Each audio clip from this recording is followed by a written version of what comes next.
Hello, and welcome to the Climax Zone. Well, Matthew, what are you playing?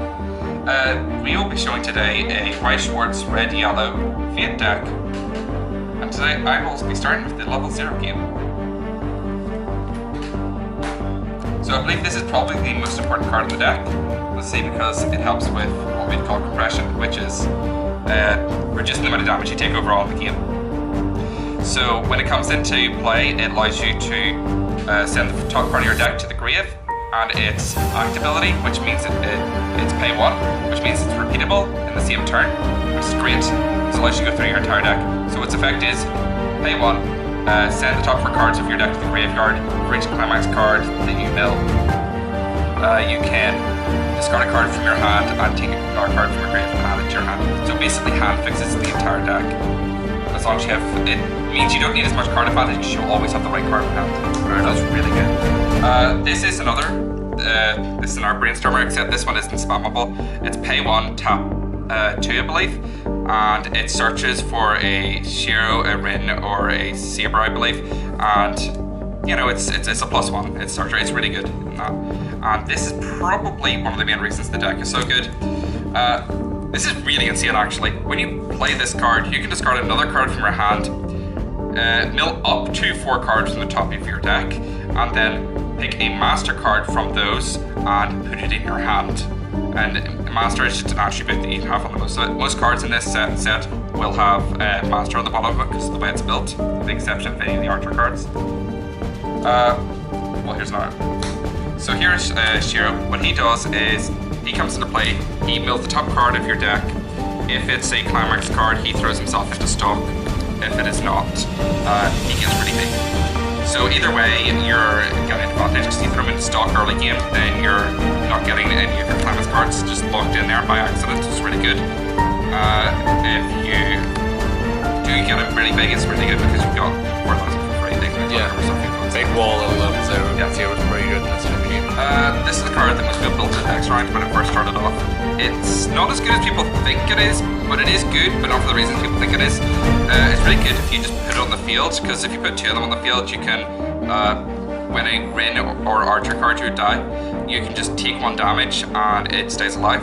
It gives it Clock Encore. Is that a could you do that multiple times? Like for say if you had 3 on the field? The thing is, it's multiple times on anyone, but it excludes itself because it is a Rin card itself. But if you've got 2 on the field, obviously, you've got a mini block to keep them up, but you are taking lots of damage to do that. The main reason it's good is because you can control your damage to control which level you're on. So if you just throw this out, you can, if your opponent tries to lock you at 5 damage, so you can't level up before then, you can just take an extra damage, see if it's something you have, get a bit of an advantage, and it pushes you ahead. To get you into your level 1 place. Yeah, get your level 1 or higher, and then whenever you play it. We actually play a very heavy level 0 game in this because all of the level 0 cards are utility. This is just a level 0 series standard. It's to get over big stuff. Level 0.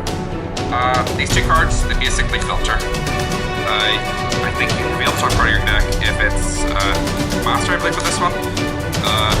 You can swap it and discard a card from your hand, and then you can pay 1 to draw a card with that. That's great. This basically does the same, except it has to be a Rin or an Archer. So they're just really good for that. We'll be going over the level 1 game now. I'm going to note that we're not running Invitation to London Rin because that card is not actually that good, and I'll go over that later when we get to the level 1 game. That's an impact. But we are running Team Rin. This does actually do quite a bit of work because it can manage cards, and that is for decks that do recycle the level 1 games to sort of abuse recycled cards, which is really good because it gets rid of them forever. We are running 4 of this guy because this guy is what we need to run Perfect 3 Rin, because we need to have this in our level zone, as well as another Perfect 3 Rin played at level 2, 3. By your level zone, do you mean the zone that you use as a way to indicate your level? It's here, yeah, so just indicate your level. Then we have a few one-offs, and I'll go over these individually. This is when you play Red Climax, it becomes a stock 1 reverser. So basically anything that costs 1 stock or less will get reversed when it attacks, when it pulls with this. Yeah. This is big if you don't have anything else. This doesn't really come up very often. I would run another potato rin if I had another, but I don't. This is basically just another version of the Ilia, but the Ilia's at level 0. If I could just run another Ilia, it'd be fine. It'd probably be better just to run that. And this is a hand fix, because you can pay 1 and you can grab 2 reds from your grave. Or I believe they're actually jewels, so it's basically just any reds from the grave. And here is our level 2 game. This gets big. Okay, here's our actual level 2 game. This early plays at level 2 as long as you got another one of itself and the archer I showed you earlier. So when it comes into play, it goes, something in grave. So if you grab another one of these for grave, you play. Something one of these for grave, you play. Grab another one of your level 3 cards, probably the saber, and you have that ready for next turn. To deal a lot more damage. So one of these could lead into the other 3 if they are. This is if you have one of these in hand and the rest in grave. You're going 1, 2, 3. You're going +3 card advantage. So you're essentially doing what most people do at level 1. Now I'm going to go for why you do not run Invitation to London Rin, because that's just a level 1 climax combo that gets you a +3, but you need a climax combo. This is much easier to set up because we will always at this point in the game have access to cards like this Ilia, which filters cards into the grave, these Brainstormers, which filter cards into the grave, this card, which filters cards into the grave. We will always get this set up unless we have got something catastrophic happen to us. This is much easier and much more reliable than the level 1 climax combo for the Rin.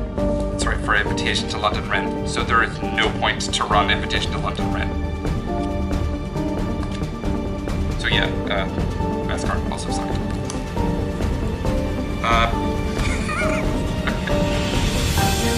Yeah, this card isn't actually that good. When it comes into play, it heals, and if you have a climax card, it's climax combo with last words, and it's a burn damage one. It's not actually that good. You're better off going for the saber.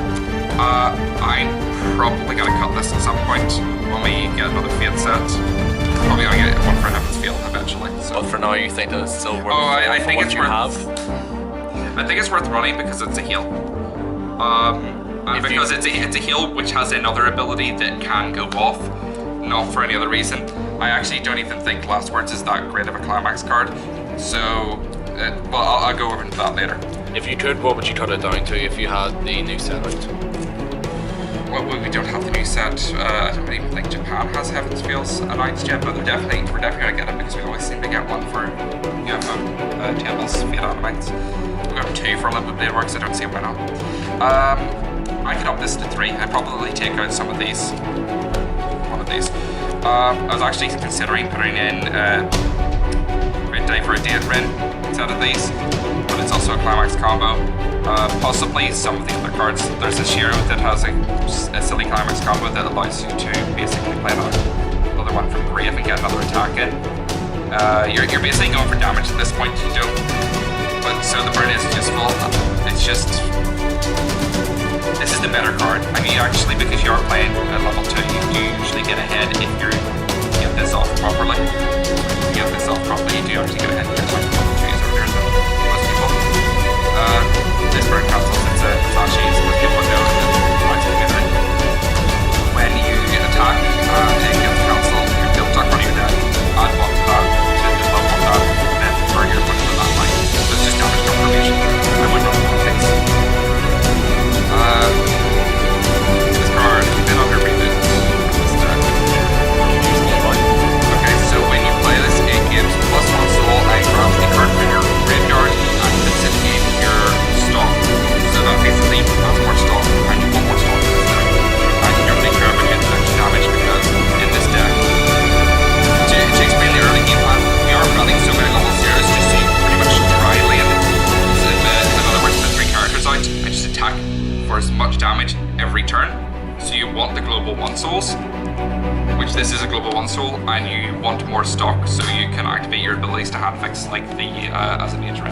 So these actually works out really well.